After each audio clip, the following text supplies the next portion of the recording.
Praise the Lord. சங்கீதம் 30:11 இப்படியாக ஒரு வேத பகுதியை வாசிக்கிறோம்.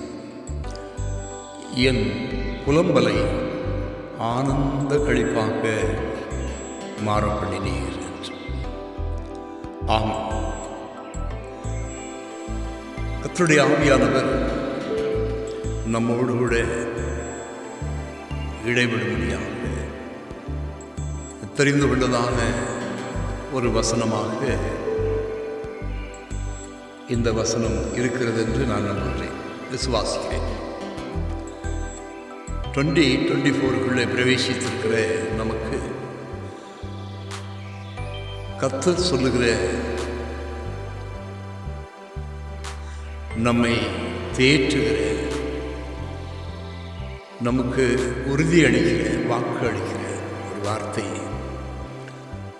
உன் புலம்பலை ஆனந்த களிப்பாக மாற பண்ணினேன் என்பதாகும்.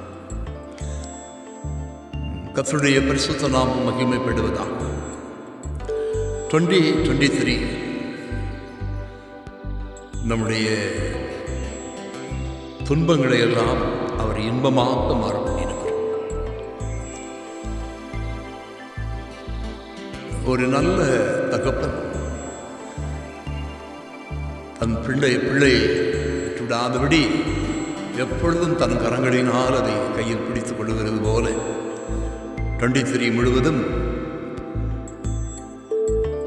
அவருடைய கரங்கள் நம்முடைய கரங்களை பற்றி கொண்டிருந்தது. பாவங்களிலோ ஆபத்துகளிலோ சிக்காதபடி அற்புதமாக வழிநடத்தி இந்த 24 கொண்டு வந்திருக்கிறது. இந்த 24 கர்த்தர் இந்த பூமியில ஜீவித்து ஊழியங்களை செய்து நமக்காக பாடுபட்டு நமக்காக மரித்து அவர் உயிர்த்தெழுந்து இதோ உலகத்தின் முடிவு வரைந்தும் சதா காலங்களில் நான் உங்களோடு கூட இருக்கிறேன் என்று சொன்ன கர்த்தருடைய வார்த்தையின்படி உயிர்த்தெழுந்த தெய்வம் நம்மோடு கூட வாசம் பண்ணி கொண்டிருக்கிறார். அவர் இந்த பூமியில் ஜீவித்த நாட்களிலே நமக்கு முன்மாதிரியாக அவர் வாழ்ந்து காண்பித்தார்.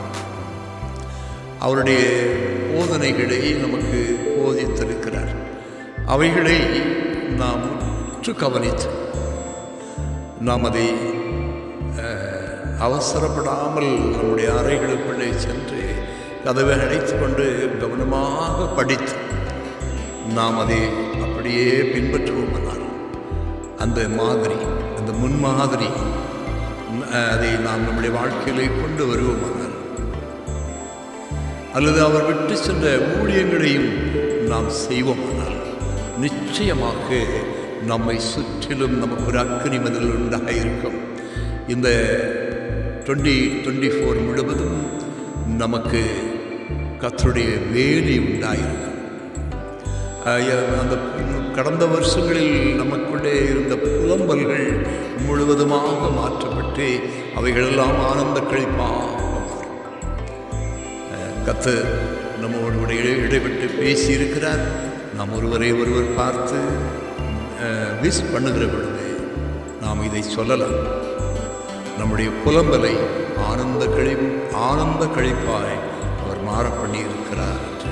கர்த்தருடைய வருகைக்கு கர்த்தர் நம்மை ஆயத்தப்படுத்துவார். ஆமென்.